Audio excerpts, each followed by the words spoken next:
Selamat datang praktikan praktikum analis dan perancangan sistem tahun ajaran 2025-2026.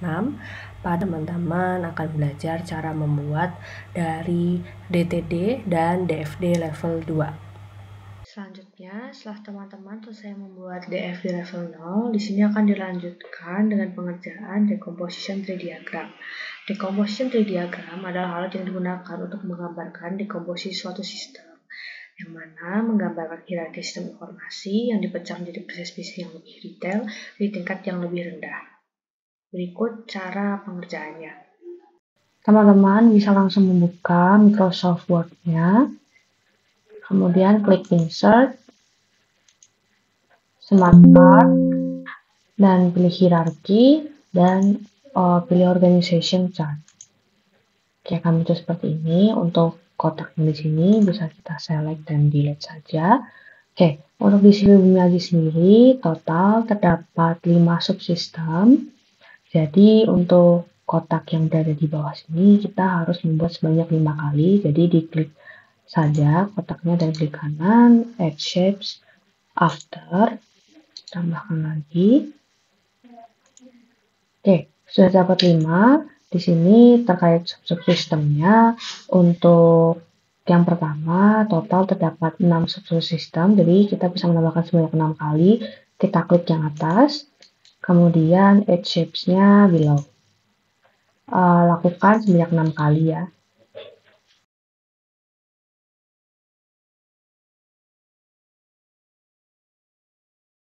Untuk subsistem yang kedua itu tidak memiliki turunan.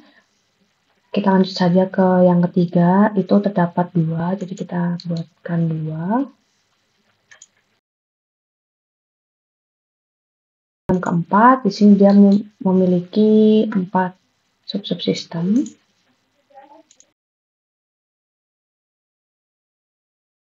Itu memiliki 3.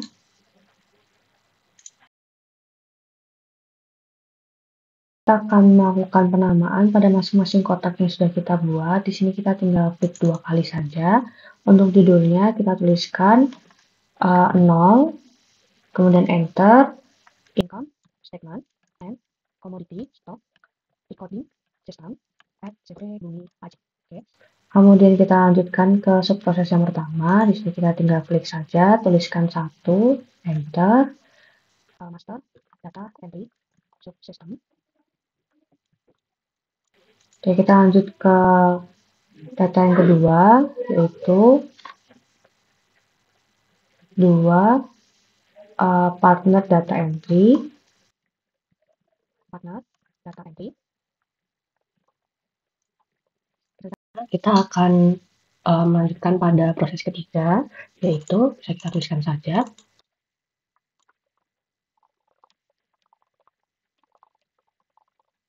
Yang dimana pada proses 3 ini memiliki 2 subsistem. Kita edit text.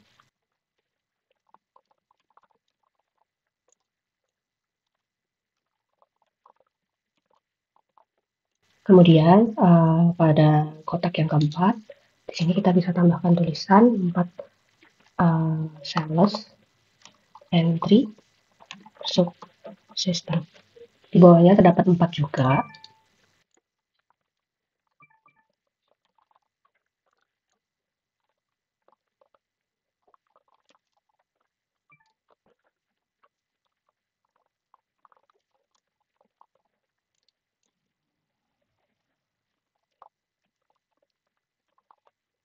Yang terakhir di sini akan dilakukan pencatatan dari laporan.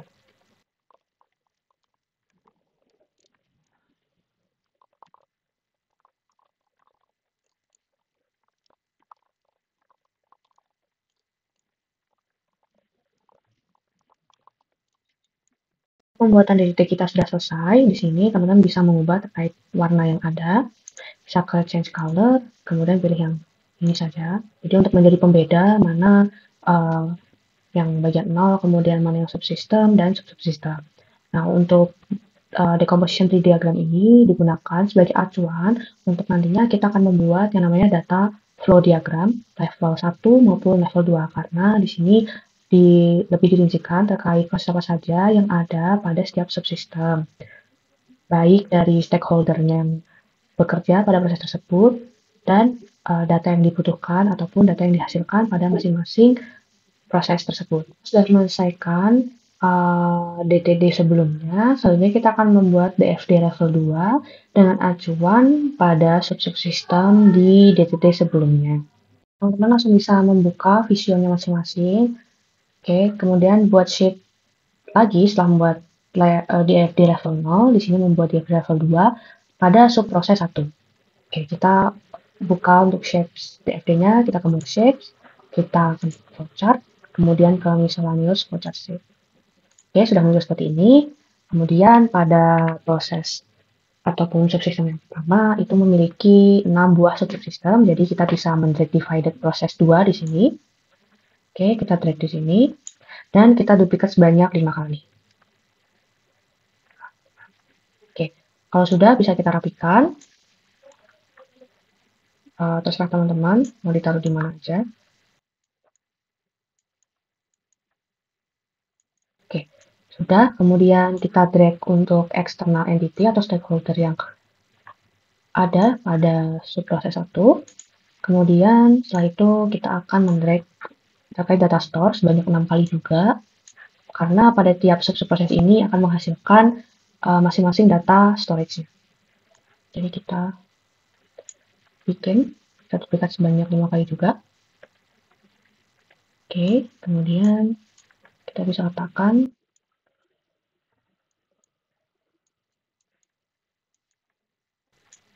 Oke, sudah selesai. Nah, untuk penggambaran data flow diagram agar lebih rapi dan mudah untuk dibaca, di mana untuk di sisi kiri itu untuk bagian stakeholder-nya, kemudian sisi tengah di sini untuk prosesnya, dan sebelah kanan untuk data store-nya. Oke, kita mulai untuk penamaan pada masing-masing kotak yang sudah kita siapkan. Ini kita mulai dari stakeholder-nya. Di sini kita memiliki satu stakeholder saja, yaitu owner. Oke, kemudian kita tuliskan pada masing-masing proses. Nah, untuk cara penulisannya sendiri, jadi teman-teman diperhatikan ada 2 kotak ya di sini, ada segi panjang yang di atas kecil, kemudian ada yang besar di bawah. Nah, kita akan melakukan penulisan pada bagian yang kecil dan yang besar. Untuk caranya, teman-teman bisa klik kotak, kemudian diklik lagi hingga terbentuk kotak kecil sesuai ukurannya, kemudian kita klik kanan, edit text. Nah, untuk penulisan di sini disesuaikan dengan penulisan sebelumnya yang ada di decomposition tree diagram, yaitu 1.1. Kemudian yang bawah, nah kita klik hingga muncul seperti ini, baru kita edit text. Di sini kita tuliskan market data entry. Nah, lakukan hal yang sama untuk keenam.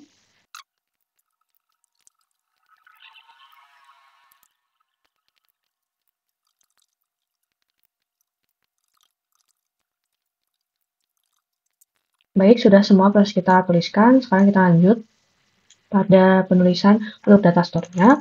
Kita tuliskan sama ya seperti nama proses sebelumnya, tapi kita hanya klik 2 kali, kemudian tulis untuk market data. Seperti itu. Lanjutkan hingga seluruh data store sudah memiliki nama.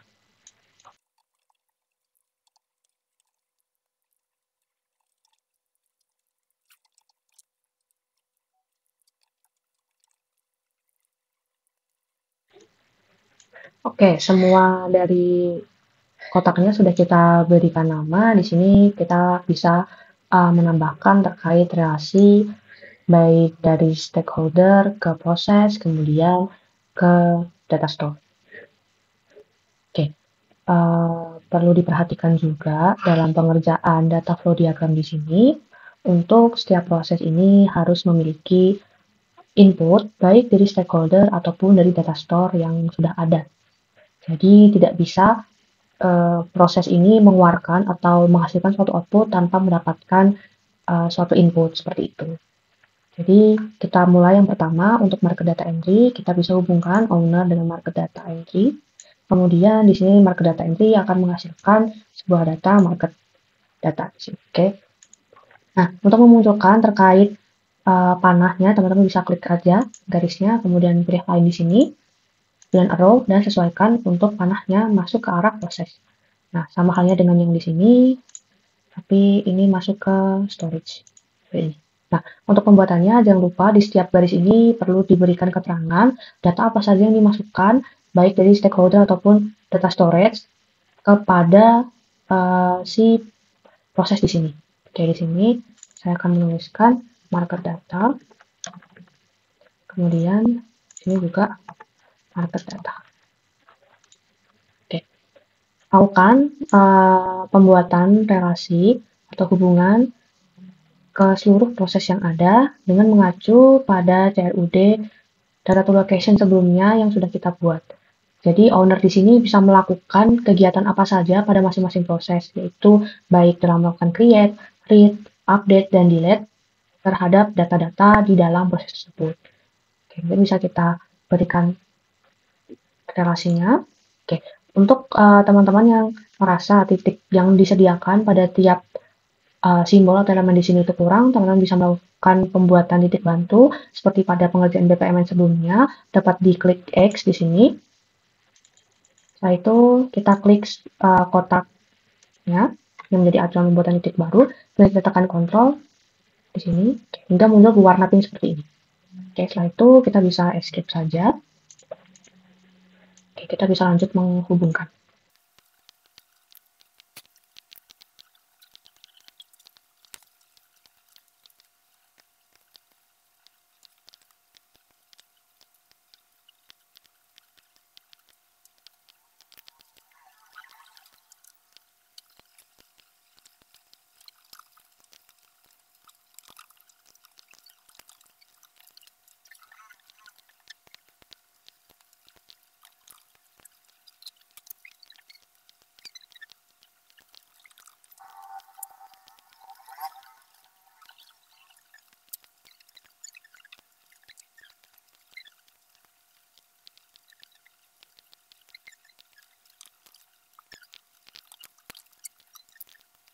Oke, baik, sudah selesai terkait pengerjaan pada DFD level 2 subsistem 1. Kurang lebih hasilnya. Oke, di sini saya akan menjelaskan cara membaca dari DFD atau data flow diagram untuk level 2 subproses 1. Oke, yang pertama saya akan mencontohkan untuk subsistem 1.1 yaitu market data entry, di mana owner akan menginputkan atau memasukkan market data ke dalam proses yang mana akan dikeluarkan dalam bentuk market data juga dan kemudian disimpan pada data storage yang bernama market data. Nah, apa saja yang dimasukkan owner terkait market data di sini?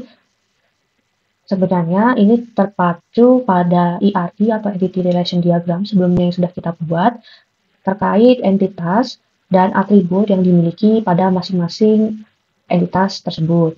Nah, di sini owner akan memasukkan terkait entitas market data. Kemudian dicatat pada proses ini dan dihasilkan sebuah file ataupun data dan disimpan pada storage. Oke, kemudian kita lanjut pada commodity data entry, sama halnya dengan market data entry, tetapi bedanya commodity data entry ini membutuhkan data eksternal untuk dapat melaksanakan proses pencatatannya. Oke, di sini owner menginputkan commodity data, kemudian di commodity data ini membutuhkan data grade yang telah dibuat sebelumnya. Maka dari itu terdapat panah yang masuk ke dalam proses yang menunjukkan bahwa proses ini membutuhkan untuk membaca dari data storage lain, yaitu grade data. Maka dari itu terdapat output commodity data sekaligus terdapat grade data di dalamnya. Kemudian untuk panah yang mengarah ke owner, di sini berarti owner itu dapat membaca atau melakukan kegiatan read pada grade data sebelumnya. Teman-teman menyelesaikan untuk membuat terkait SD level 2 pada subproses yang pertama. Di sini kita bisa kembali lagi pada DTD-nya. Kita lihat untuk subproses yang kedua, di sini tidak memiliki subproses 2-nya, jadi kita tidak perlu untuk membuatkan DFD level 2-nya. Kita lanjutkan pada DFD level 2 pada subsistem ketiga, yaitu Harvest and Yield Entry Subsystem. Selanjutnya bisa disiapkan untuk sheet level 2 pada subproses yang ketiga. Di sini dikarenakan pada subproses yang ketiga hanya memiliki 2 subproses, jadi kita bisa menyiapkan divided process di sini sebanyak 2, kita duplicate saja. Oke, setelah itu di sini terdapat 3 stakeholder yang ada di dalam proses, kita bisa break saja dan duplicate. total terdapat 3 di sini, bisa kita rapikan. Oke, selanjutnya di sini terdapat total ada 5 data storage yang akan dihasilkan dan dibutuhkan pada masing-masing proses. Jadi kita bisa duplicate saja. Kemudian kita rapikan.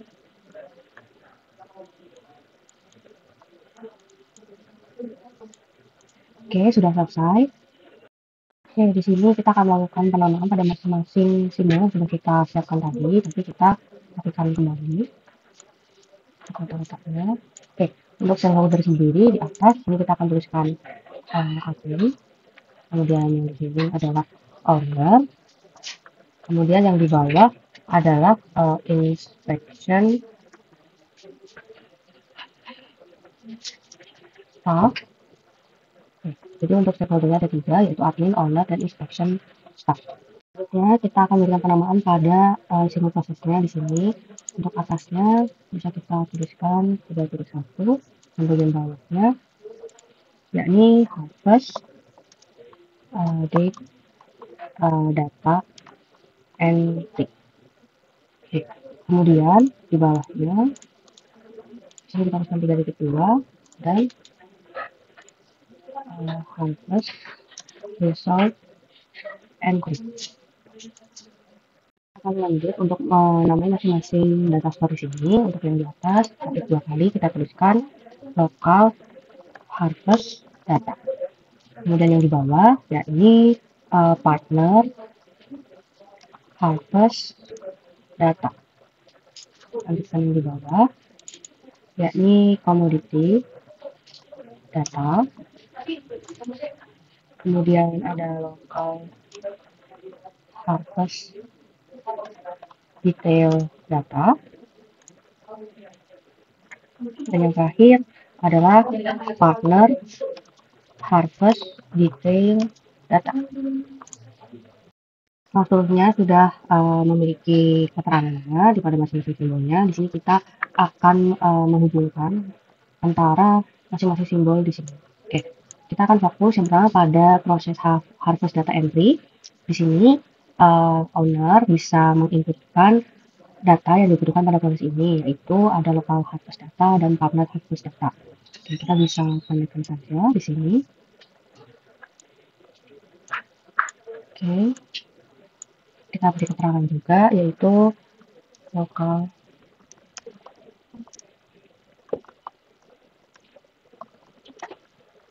untuk panahnya ini arahnya masuk, jadi kita pilih arahnya. Oke. Jika sudah, karena ini ada panah masuk, pastinya ada panah keluar.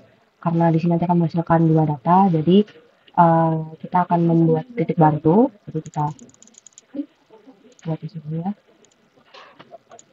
Oke, jika sudah, bisa kita berikan konektor pada masing-masing, kita rapikan, dan kita beri keterangan untuk di sini adalah local harvest data, dan yang di sini adalah partner harvest data. Jangan lupa untuk diberikan terkait panahnya.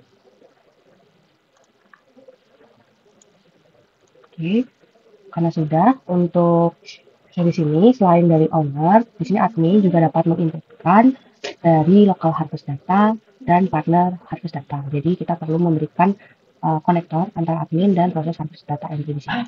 Ini bisa kita gabungkan saja dan langsung berikan panah ke dalam. Oke, jangan lupa untuk diberikan keterangannya.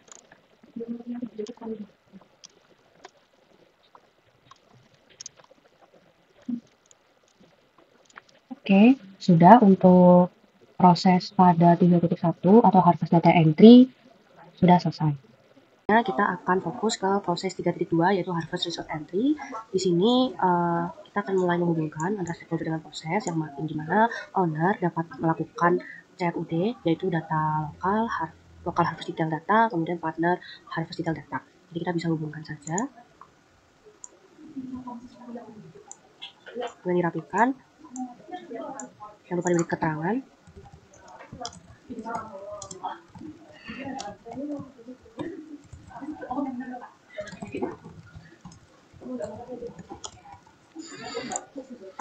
Jangan lupa untuk diberikan arrow-nya arahnya masuk ke dalam.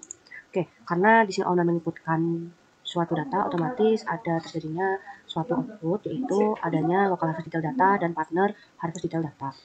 Oke, di sini kita bisa membuatkan garis titik bantu ini dan ini.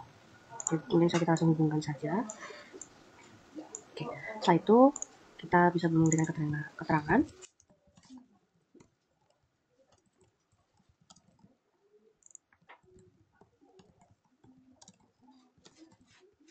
Oke, jangan lupa untuk diberikan arrow-nya.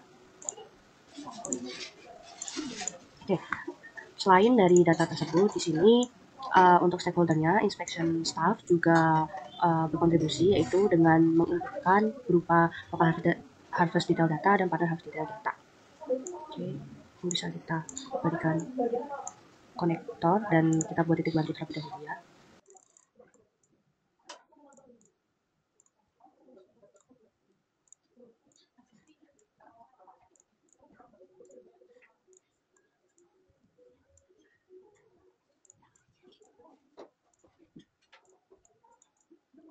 Di sini kita memberikan keterangan, yaitu ada local harvest detail data, partner harvest detail data. Oke, untuk panahnya ini mengarah ke dalam prosesnya. Oke, selain itu di sini pada proses harvest result entry dibutuhkannya data komoditas, sehingga kita perlu memasukkan atau memberikan arah panah masuk ke dalam proses harvest result entry di sini. Jadi kita bisa langsung tambahkan saja dan diberi keterangan, yaitu komoditi data. Jangan lupa memberikan arrow-nya masuk ke dalam proses. Oke, selanjutnya selain dari data komoditas, pada proses harvest result ini juga membutuhkan data dari partner harvest data dan local harvest data. Sehingga kita memerlukan konektor untuk menghubungkan data storage dengan prosesnya.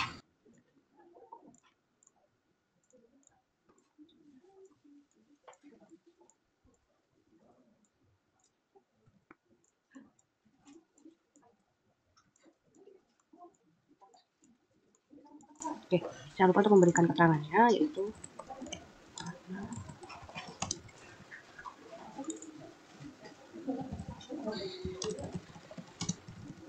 oke, kemudian berikan arrow, yaitu mengarah masuk ke dalam proses. Oke, selain itu pada stakeholder admin juga dapat menginputkan beberapa data, yaitu local harvest detail data dan harvest detail data. Jadi sih kita perlu untuk menghubungkannya.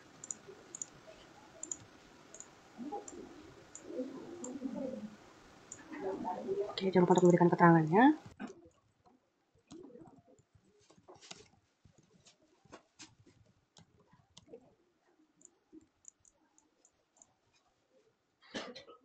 Pada DFD level 2 untuk subproses ketiga sudah selesai. Di sini teman-teman bisa melanjutkan untuk DFD level 2 pada subproses yang keempat dan kelima.